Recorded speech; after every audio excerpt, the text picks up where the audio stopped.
So, we got some rave reviews for Poirot of the Apes. Got any more Belgium goodness? Sure, how about The Mysterious Case of the Green Celine? Hit me. Not literally, though, just figuratively. Hastings, my friend, I think you should put the sound of the Soylent Green down. You see, Hastings, my little grey cells, they tell me the Soylent Green, it is the people. Okay, what else you got? Well, I haven't got an Agatha Christie-style title for this one, but it's basically Blade Runner. Good enough. I've seen things, Hastings, that you would not believe. Poisonings by the little old ladies on the River Nile. I've seen vials of cyanide shattered in the fireplaces of the manor. All these moment Hastings, they will not be lost to Poirot. He has a mind like a trap. Not quite as good. One more? Mon ami, are you talking to me? Hastings, are you talking to me? Bon Dieu, are you talking to me? Then who else are you talking to? Hastings, I ask again, are you talking to me? Well, I'm the only one here, Hastings. Who do you think you're talking to? Oh, Inspector Japp of the Scotland Yard on the telephone? I see, Hastings. The little grey cells, they let Poirot down. Well, we've plumbed the depths here. Have we? Have we? For the sake of what's left of our audience, I certainly hope so.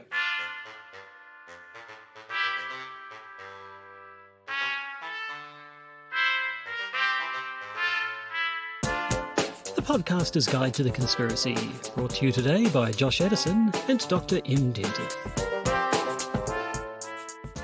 Hello and welcome to the Podcaster's Guide to the Conspiracy. I am Josh Edison in Auckland, New Zealand, and in Zhuhai, China, it's Associate Professor of Philosophy and passionate advocate for the abolition of feet, the measurement and the body part, Dr. M. Dentith. Indeed, so sure am I about the unnecessary nature. That's a much better way of putting it. So sure am I about the unnecessary nature of feet that I no longer have any feet of my own, and indeed am pruning the feet of others I know. So watch out. Next time you see me, it's going to be snippy snip snip with the shares. Yep, no, I personally had my feet replaced with good honest meters many years ago. Now, how are you feeling, first of all, given your convalescence last week? So I'm better from the vaccination post-hot jab thing. I seem to have... Actually, I'm obviously not better. I've lost the ability to form sentences. I've also hurt a hamstring, which means it both hurts to stand up and to sit down, which is actually quite difficult when you want to record a podcast.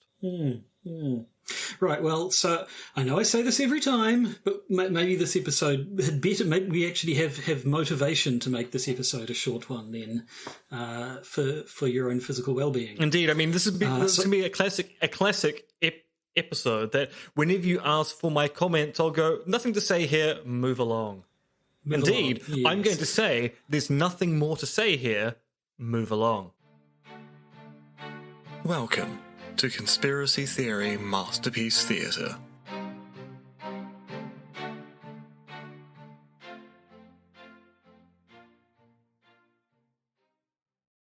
Right, so it is a Conspiracy Theory Masterpiece Theatre episode, but a slightly different one. We're looking at, I believe for the first time, a paper from Ginna, Husting and Martin Orr. Indeed, we're moving outside of philosophy and into sociology, and also moving back in time. So we're changing discipline and temporal period.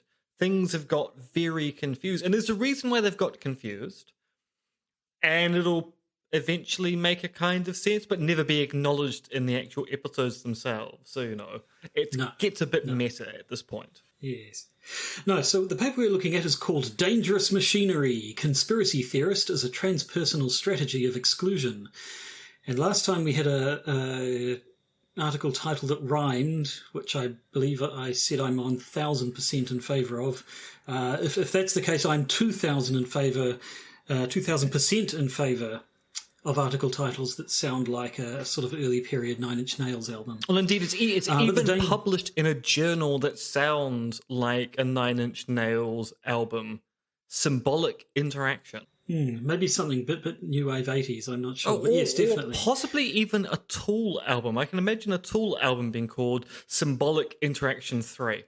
Anyway, now, Ginna and Martin are names familiar to anyone who's been listening to this show for a while. You've interviewed them multiple times. But since this is the first time, I believe, we're actually looking at any of their work, can you give us a quick intro to the pair of them and what they do? No, we'll be moving straight along. Actually, that's not fair. So Marty and Ginna are sociologists at Boise State University, which is an unusually named university because Boise is not a state. Idaho is a state. Boise is located in Idaho, and yet somehow the university is not called Boise Idaho State University or Idaho State University Boise. It's Boise State University, which now makes me think the university is indeed a tissue of lies, which is even more confusing because I've been to Boise State University, or at least I've been to an institution that claims to be Boise State University. Anyway, they're both sociologists. They published this paper back in 2007. I met Marty at the conspiracy theory conference run by Joe Usinski. I met Ginna when I went to Boise to see Marty and to give a talk. And they're both scholars of the highest class. And I'm not saying that for the sheer fact that I'm also co-writing 2 papers with them at the moment. And that, unfortunately, is as far as we got before the internet connection between the two of us just died completely. It had been a little bit patchy as we were recording the start of the episode. It dropped out a couple of times and then came back and then dropped out again almost instantly. So we decided that instead of wasting the entire evening wrestling with technology, we should just go away and do one of those sort of Frankenstein-y episodes that we did from time to time back when Em was in Romania. So what's going to happen now is that I'm going to go through the paper and say what I thought of it, and Em is going to interject at various points with comments as and when they see fit, or maybe not at all, who knows. And I assume we'll be able to edit it together into something vaguely sensible. So here goes, basically. So yes, the paper, Dangerous Machinery, Conspiracy Theorist as a Transpersonal Strategy of Exclusion. It has an abstract, and the abstract reads as follows. In a culture of fear, we should expect the rise of new mechanisms of social control to deflect distrust, anxiety, and threat. Relying on the analysis of popular and academic texts, we examine one such mechanism, the label conspiracy theory, and explore how it works in public discourse to go meta by sidestepping the examination of evidence. Our findings suggest that authors use the conspiracy theorist label as 1. A routinized strategy of exclusion, 2. A reframing mechanism that deflects questions or concerns about power, corruption, and motive, and 3. An attack upon the personhood and competence of the questioner. This label becomes dangerous machinery at the transpersonal levels of media and academic discourse, symbolically stripping the claimant of the status of reasonable interlocutor, often to avoid the need to account for one's own action or speech.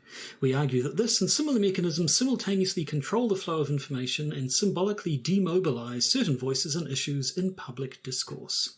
And so in the intro, they sort of set out something that actually sounded quite similar to the last paper we looked at, must be about 4 weeks ago by now, the truth games and language claims, where, if you recall, the authors of that paper talked about how the label of conspiracy theory or conspiracy theorist kind of operates by different rules. You call someone a conspiracy theorist and suddenly the usual rules of evidence or argumentation or what have you kind of go out the window and it gets treated as special. And so in this one, Ginna and Martin kind of making a similar claim, and yet about 10 years before that.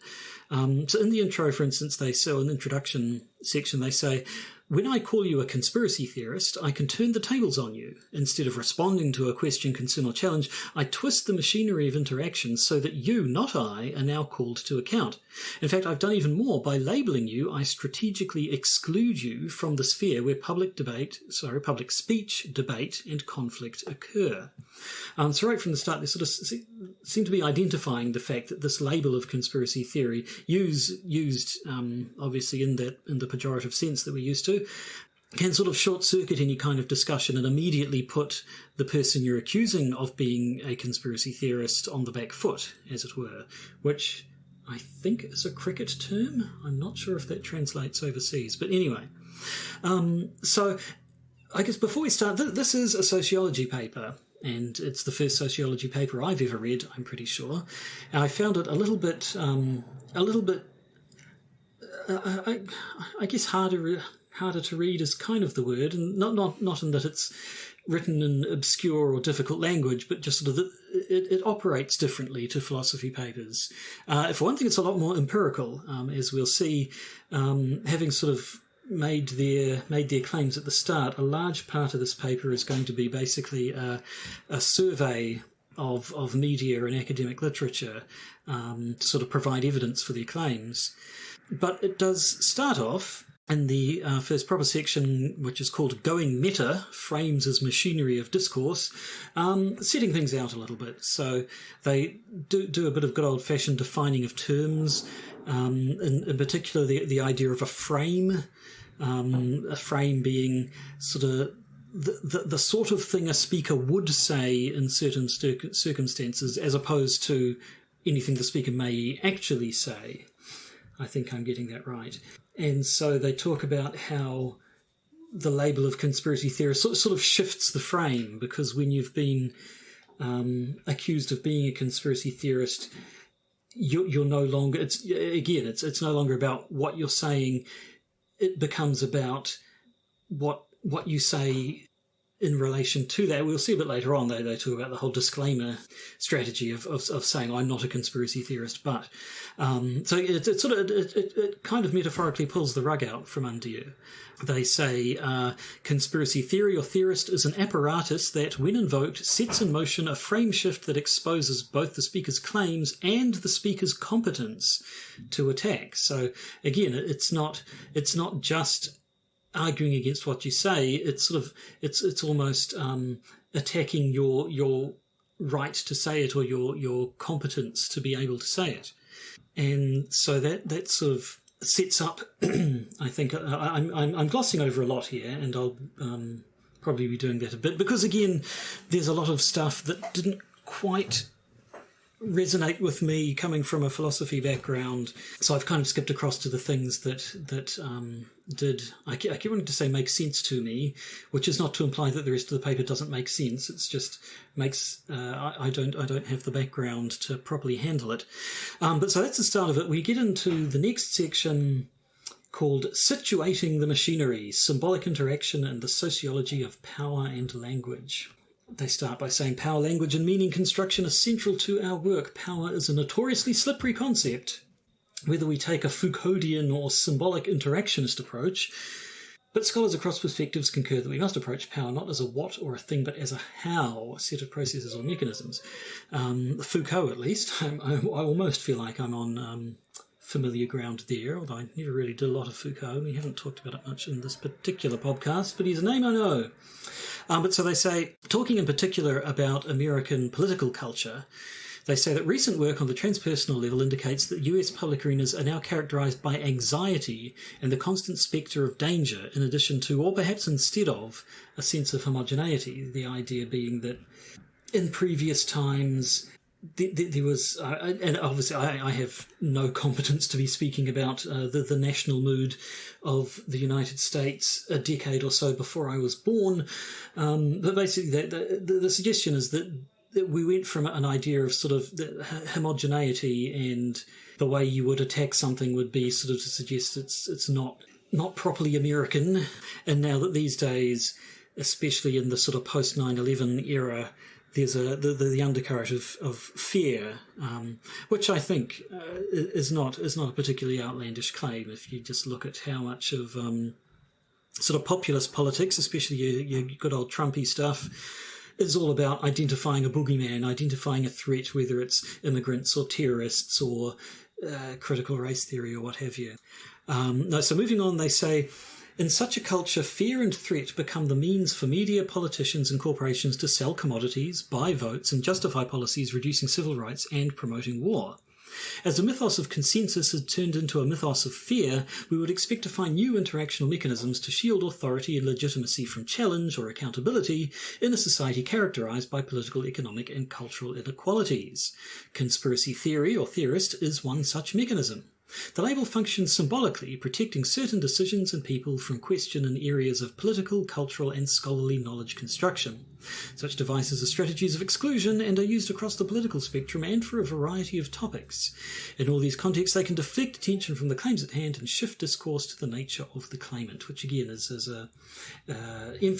reinforces the case that they're trying to make here, that as soon as you call someone a conspiracy theorist, as soon as you call something a conspiracy theory, you're immediately undermining it. Obviously, again, we're talking about the very pejorative use, not the use that Em and I generally talk about.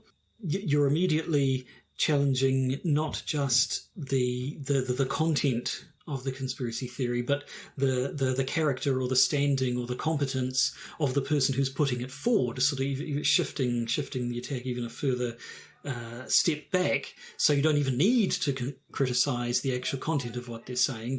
You put them in a position where they sort of have to justify themselves before they can even begin justifying what they're talking about.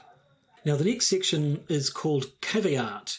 I may be paranoid, but that doesn't mean... And just as another point before they get into the main body of the paper, compare talking about conspiracy theories to talking about paranoia and rumour. And I know we have seen talk of rumour in the past coming up in some of our papers. So again, this is sounding a little more familiar. But so in this section they say that they argue that the charge of conspiracy theory in public spheres discredits specific explanations for social and historical events, regardless of the quality or quantity of evidence. The charge tends to at least tacitly to involve the belief that conspiracy theories constitute a general type of claim that can be dismissed as such. We do not deny that some claims characterised as conspiracy theories are false, but conspiracy theories, like rumour, and the categories overlap, are forms of collective problem-solving or meaning construction. Moreover, and more to our point, when the phrase becomes a means of delegitimising, trivialising or dismissing claims, it no longer matters whether they were in fact claims about conspiracy or simply demands that decisions, events and uses of power be accounted for publicly. And in this section, they again acknowledge, as we've seen in numerous other papers, we know that conspiracies do occur. And indeed, as they point out, there is such a thing as criminal conspiracy. Like there are certain kinds of conspiracies that are recognised by the law. And so they're not talking about whether or not conspiracies can be true or not. They say, our concern then is neither explanation of any particular historical event nor any general distinction between conspiracies and other forms of social causation. Rather, we analyse conspiracy theory as a meta-move that, true or false, breaches the narrow circle of truth and falsity involved in routine, unproblematic claims making. The nature of that work is the focus of this article. So, we start to get into the main part of the article, the method and data section. So here's where I started to get a little bit. What's going on here? It gets all empirical. I didn't know you were allowed to do that. But of course, this is a completely different discipline. So in the method and data section, they set out how they plan to study the use of the terms conspiracy theory and conspiracy theorist. They say that our goal was not to provide an exhaustive or definitive empirical analysis of all appearances of conspiracy theory, but to isolate and track its functions as one mechanism of discursive power in an age of fear and uncertainty.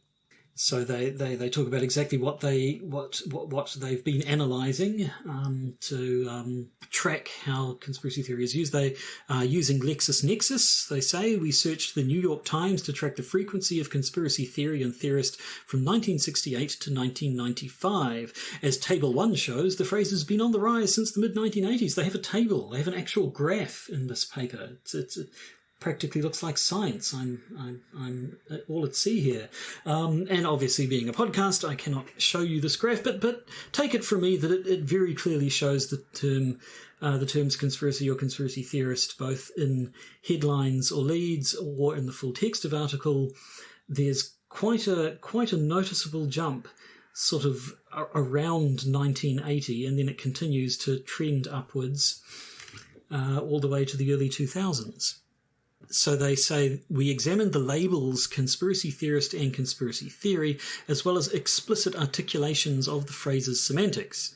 And they quickly discovered that the phrase, no matter the context, reframes or shifts the ground of the interaction. But it wasn't just news media usage of the term. They also looked at the more sort of academic usage of it. They say, to locate uses of the phrase in the social science press, our second discursive arena, we relied on searches of the sociological abstracts, which I assume is a journal, for the terms conspiracy, conspiracy theorist or theorists, and conspiracy theory or theories. And so the next part, which forms the main body of the paper, I suddenly realise I'm talking quite quickly, I think possibly because I'm still in the mindset of how we wanted to get this episode over quickly to spare Em's poor hamstring, but maybe I should be pausing slightly at the end of each section to give Em a chance to interject. So maybe let's stick a pause in here in case there's anything in particular that Em's been dying to get off their chest. So, dear listener, here's something which is really interesting. So, normally these conspiracy theory masterpiece theatre episodes are almost an hour in length. And we always try to make them as short as possible, but there's always so much to say. What's interesting about this episode is that it's basically just Josh talking about this paper in Symbolic Interaction by Marty and Ginna, the paper Dangerous Machinery. And the episode is 46 minutes long, which means anything I add in at this point just makes the episode even longer. It occurs to me the reason why these conspiracy theory masterpiece theatre episodes are so long is because Josh really likes to get into the weeds when it comes to discussing these articles, and that's great. It's really quite exciting to listen to someone taking a look at a paper I know particularly well and showing fresh insights. Some of the stuff that Josh has talked about the earlier philosophical papers we've looked at, has led to me re-evaluating some of those early claims. So it's great to hear Josh talk about this stuff. At the same time, I don't have anything to say at this particular juncture, but I am putting these little snippets of my thoughts in as I'm editing and listening to the episode, thus making it longer than 46 minutes, it should be pointed out. So maybe I'll be interjecting with something more substantive in just a few minutes' time, or maybe not. I don't know. Josh will never know. Well, he probably will know if he listens to the episode. You will know, but by the time you know, it'll be too late. It'll be set in stone. That's the thing about an audio medium.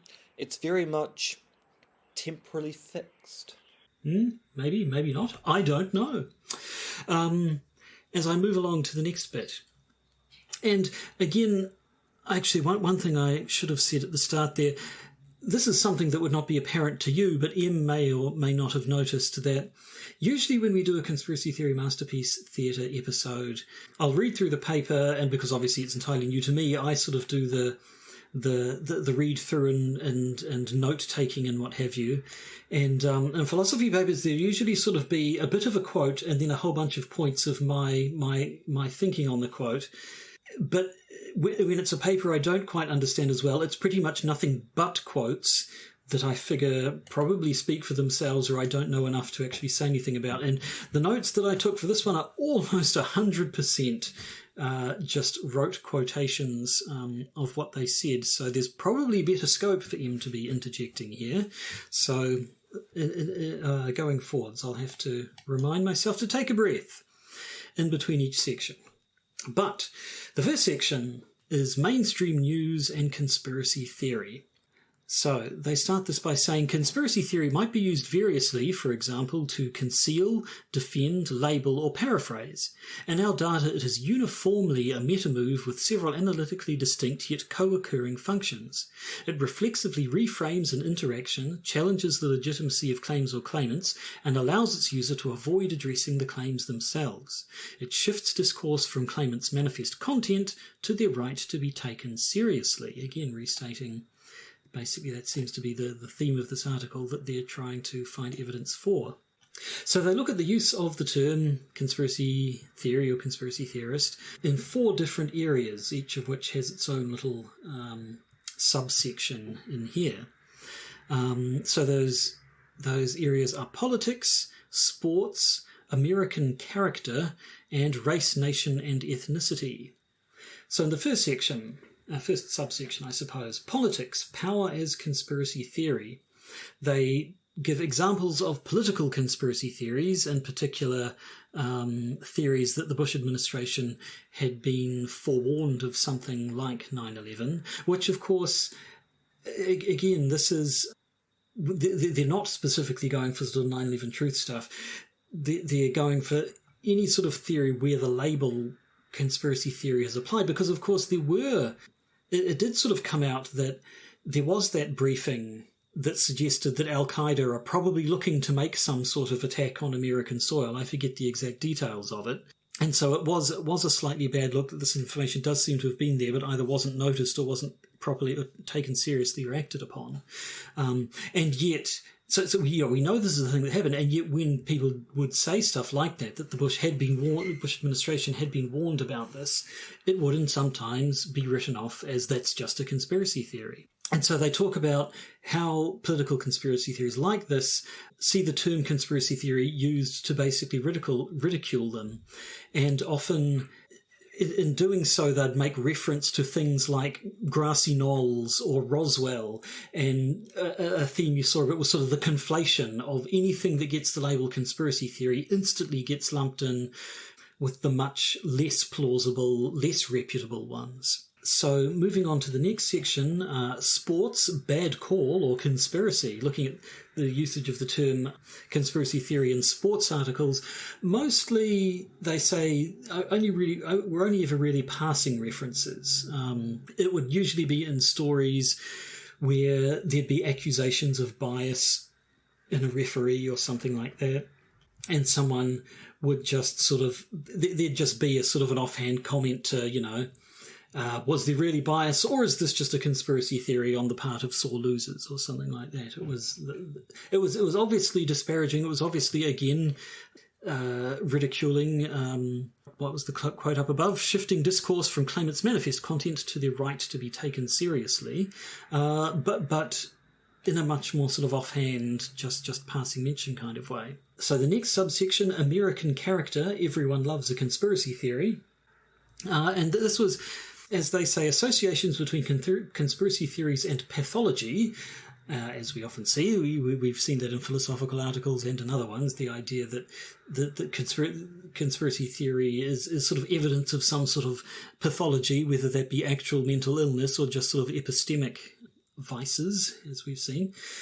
But yes, associations between conspiracy theory and pathology are forged in the genre of articles structured around the question, why do Americans love conspiracy theories?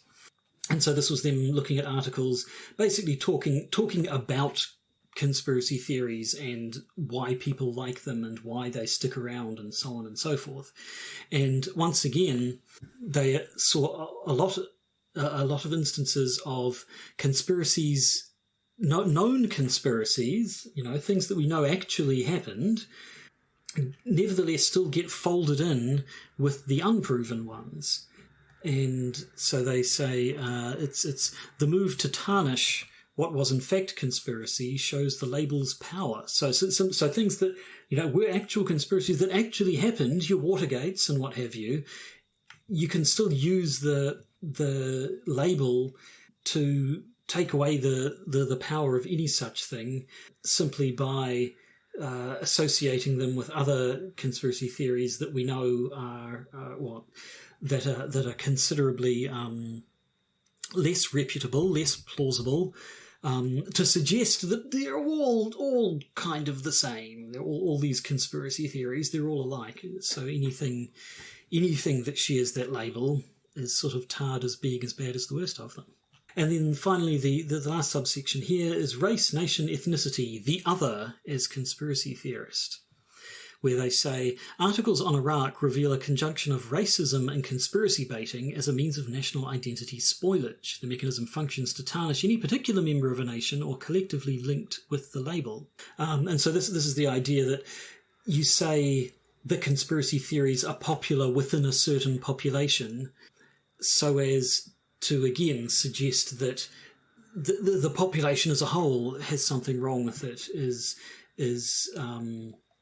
you apply this technique of sort of shifting the discourse to their right to be taken seriously to a whole people. So they say the phrase conspiracy theory as opposed to in the instance here that they talk about the Muslim world and how the idea that, the Iraq and the Muslim world in general are they like their conspiracy theories, they're full of them, and by doing so, as they put it, the phrase conspiracy theory symbolically shifts the Muslim world outside the realm of serious people with whom one can reason. So again, they say it's sort of can be used to tar an entire people or an entire population in some way or another as being sort of outside the usual realm of serious argumentation.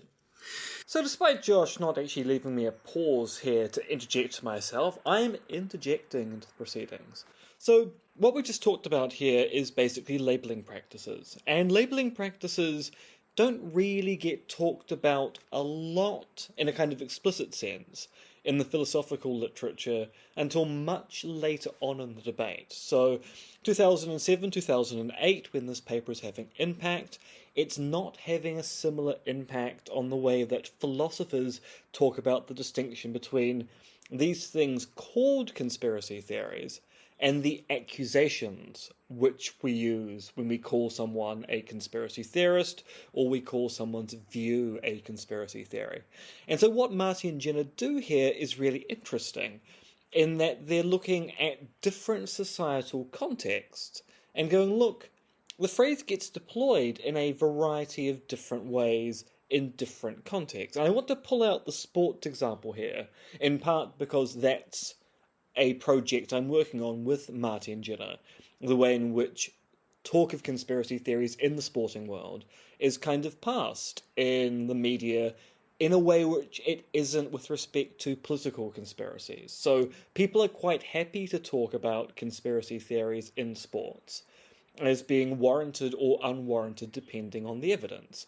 And there are lots of examples of people talking about conspiracy theories about what happened to a particular sports team or why there was match fixing going on in a particular league, and they'll refer to that as a conspiracy theory, but they'll also quite willingly go, and it could be true.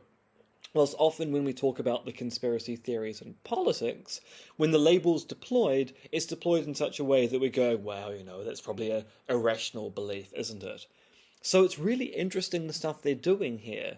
And it's kind of a shame that this paper wasn't more widely cited amongst philosophers at the time, because it dives into a whole bunch of issues that we should have been cognizant of in the first place. So that was the media sampling. Next, we move on to looking at conspiracy theorists and the academic press. So now we actually start looking at, we start seeing even more familiar names showing up here. There have been references through many of the quotes I've said, but as the names were all in fields outside of philosophy, I've sort of left them out. But looking at the analysis of academic texts, they say, full understanding of the mechanics of the phrase being conspiracy theory or conspiracy theorist, requires unpacking academic definitions of theories and theorists. The literature is sparse but rapidly growing. Again, 2007 we're talking here. We identify three main strands of this literature: analyses of conspiracy theory as individual psychopathology, epistemological analyses of conspiracy theorizing as a type of unwarranted knowledge claim, and recently more careful cultural studies analyses of conspiracy theories that redress some of the problems of the other two strands. So if that sounds familiar, you'll see in the middle there, epistemological analyses. We're right into the philosophy, although, as you could possibly tell from that quote, they're looking at the philosophical articles that those earlier ones that poo-poo conspiracies from an epistemological sense. Whereas I don't know about their later works, but I'm guessing they probably would have found favour with some of the later papers that we've looked at that are a lot more charitable towards conspiracy theories. So, as with the media section, it's divided up into subsections. The first one is called Pathologizing Conspiracy Discourse, Hofstadter and His Followers. And so in this they're looking at more political theory, starting with good old Hofstadter's paranoid style, which goes all the way back to it. In fact, basically predates the philosophical writings on it. It was what was referred to in the earliest articles we saw. So in this, they say that Hofstadter denies making ad hominem attacks. He claims to be labelling a style rather than characterising types of people, yet his descriptions and definitions reveal his target, the personal, moral and intellectual competence of individuals. So they obviously in this sense, conspiracy theory and theorist are being used very much in the pejorative sense. They say much discourse about conspiracy has become almost inseparable from Hofstadter's creation of the paranoid mind. His quote-unquote conspiracy theorist has become a condensed symbol saturated with constellations of taken for granted meanings. So, that's sort of the root of it here, this idea, all the baggage with which the term conspiracy theory or conspiracy theorist gets loaded, the baggage that we in this podcast have generally objected to, is very much loaded into Hofstadter's definition. Now, moving onwards to conspiracy theory's unwarranted categories of knowledge. This is when they actually do the survey of the philosophical work, which they say recent philosophical work on conspiracy theory furthers Hofstadter's agenda, establishing the epistemological limitations of conspiracy theory as a general type of knowledge claim. Here referring to Steve Clark's 2002 paper, Brian L. Kelly's 1999 and 2003 papers, and Pigman's 1995. So those very earliest papers, which, as you recall, all tended to be... Those earliest ones did kind of start from the angle of, gosh, conspiracy theories, we know they're a bit wacky, so let's see if we can show why. Although, at the very least, I recall Brian's earliest papers did say, no, we can't write them off per se, but nevertheless would try to. There was that earlier project of trying to identify these. Well, here are the kinds of conspiracy theories that we can automatically write off, but then even that seems to have been losing ground these days. So it looks at these earlier papers and notes, though, that of course Lee Basham's earlier papers critiqued those ones, and although they didn't use the language at the time, were basically the critiques of the generalist style, generalist conception of what conspiracy theories are, although, as we know, it was a while before that particular label came out. And it's basically a survey of the early literature in philosophy on conspiracy theories. They sort of mention the papers from Clark, Kelly and Pigden, and then talk about how Lee Basham criticises them, talk about Steve Clark's reply to Basham's arguments and others, and nevertheless, so at this point, they basically conclude that the consensus, the broad consensus, although they point out that there is argument back and forth in philosophy in the field of epistemology, is that conspiracy theories are inherently suspect, thus fitting in with sort of the attitudes they've seen elsewhere. But then they get into the third section, cultural studies and conspiracy theorizing in an age of anxiety, which they clearly find greater favours with. They say, start the section by saying, a third, much stronger scholarship has recently developed around the notion of conspiracy and conspiracy theory. The scholarship lies in the nexus between cultural studies, sociology, and history. Unlike the two literatures reviewed above, this work is careful in its theorization and analysis of conspiracy, treating conspiracy claims as potentially legitimate responses to a postmodern cultural moment, and often noting the pejoration of the phrase conspiracy theorist. And so they go through the idea that in this particular area, we do see explanations of conspiracy theories that aren't pathological. They say things like these authors see conspiracy theories as reflections of a culture of fear, uncertainty, and anxiety. So the idea is very much that conspiracy theories aren't a mode of defective thinking in some way. They are a at least at times, valid response to the culture and the world you see around them. So it starts referring to instances of papers in this field, which, of course, I'm not at all familiar with. Maybe Ian can add a little bit of colour after this, but they talk about Jody Dean, who argues that people find it increasingly difficult to discern truth in an age of virtual technology and overwhelming information flows. Thus, aliens, both immigrant and planetary, come to signify our very real fears of invasion, violation, and mutation. They talk about Timothy Melly, who apparently argues that conspiracy theorizing is less a reaction to specific events or issues than a manifestation of what he calls agency panic, or deep anxieties arising from a sense of diminished human agency, or a feeling that individuals cannot effect meaningful social action. And also Mason, whose first name... there we go. And Fran Mason. Fran Mason points to conspiracy theorizing as a form of political agency in a global society pervaded by technologies and simulacra. So it's this sort of study still pathologizes conspiracy theorizing at times. It's not completely sort of not non-pejorative or non-judgmental entirely. They say... while we agree with this analysis of the current era, we believe that such accounts may end up reflexively strengthening categories of otherness. Instead of questioning the coherence of conspiracy theorizing as a category or pointing to the reframing power of the phrase, these analyses come dangerously close to reifying it. Putting together alien abductees, the X-Files and concerns about corporate or political corruption erases distinctions between the varying concerns of conspiracy, treating them all as part of the quote-unquote freak show of American culture in the postmodern moment.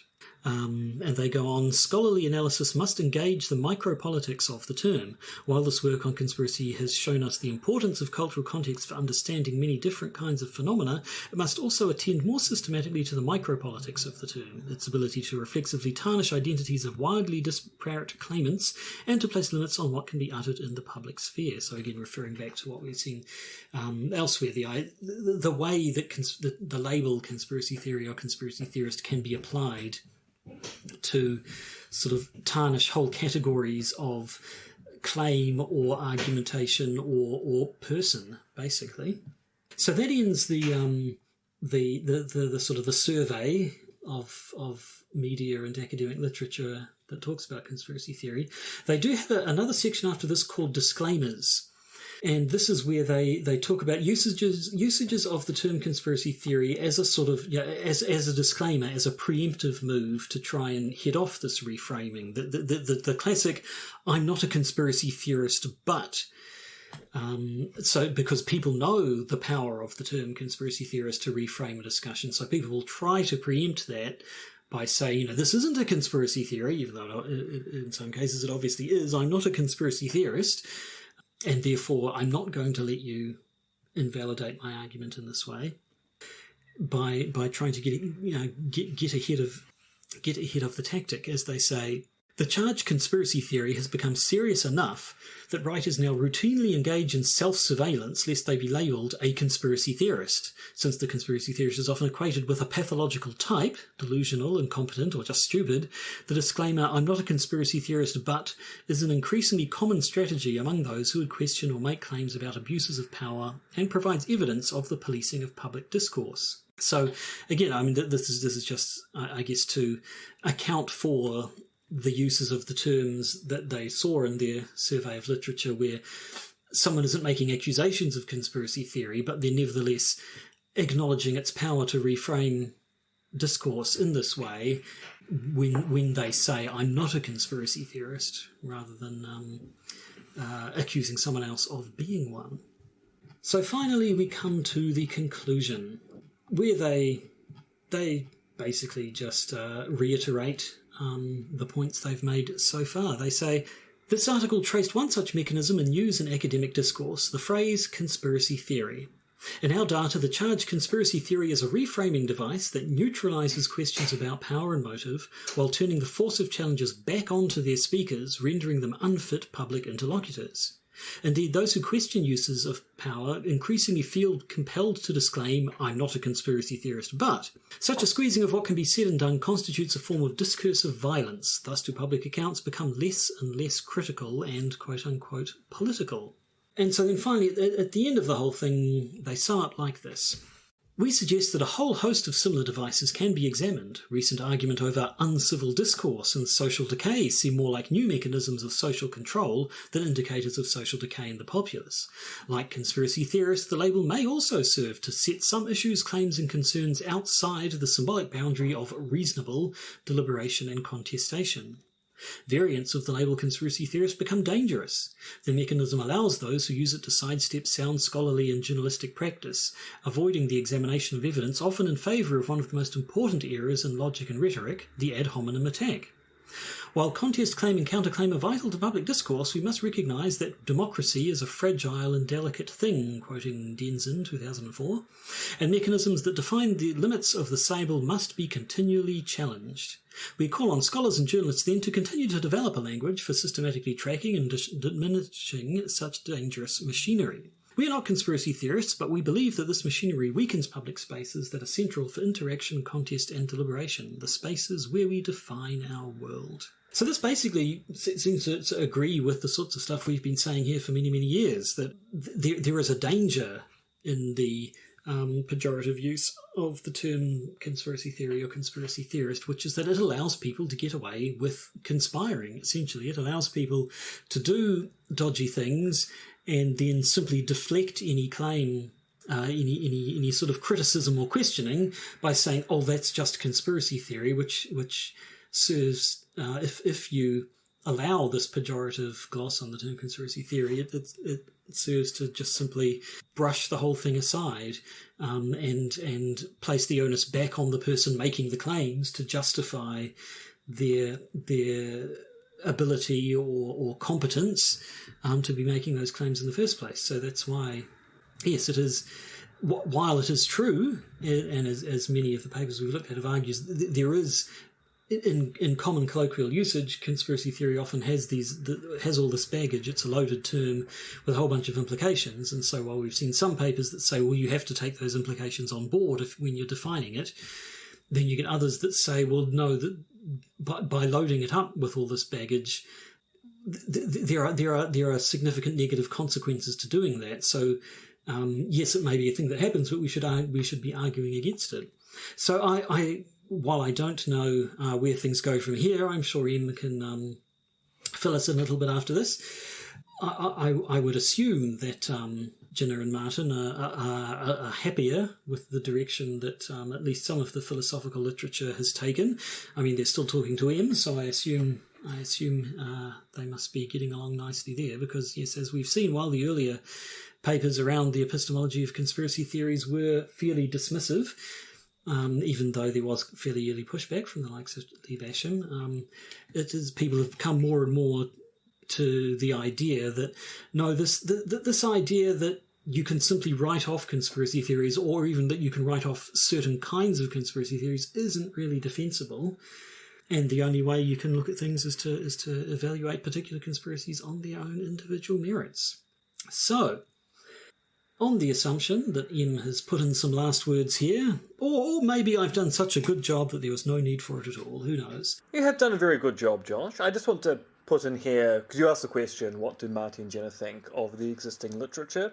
I would say that they're very pleased, as you successfully predicted, about where the literature has gone, in part because I'm doing work with Marty and Ginna, so they're working with an epistemologist who is of the particular bent.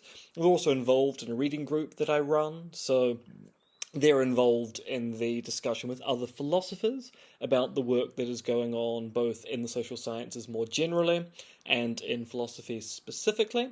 So, yeah, there's a whole bunch of work going on here, and Marty and Ginna now integral to the philosophical project, and in the same respect, some of us philosophers are now trying to bring in some of the sociological into our philosophical discussion. So it's a fruitful collaboration, which also sounds like it should be the name of an academic cocktail at an academic cocktail bar. I think we've come to the end of this slightly unusual episode. We had a filler episode last week due to unwellness of Em's person.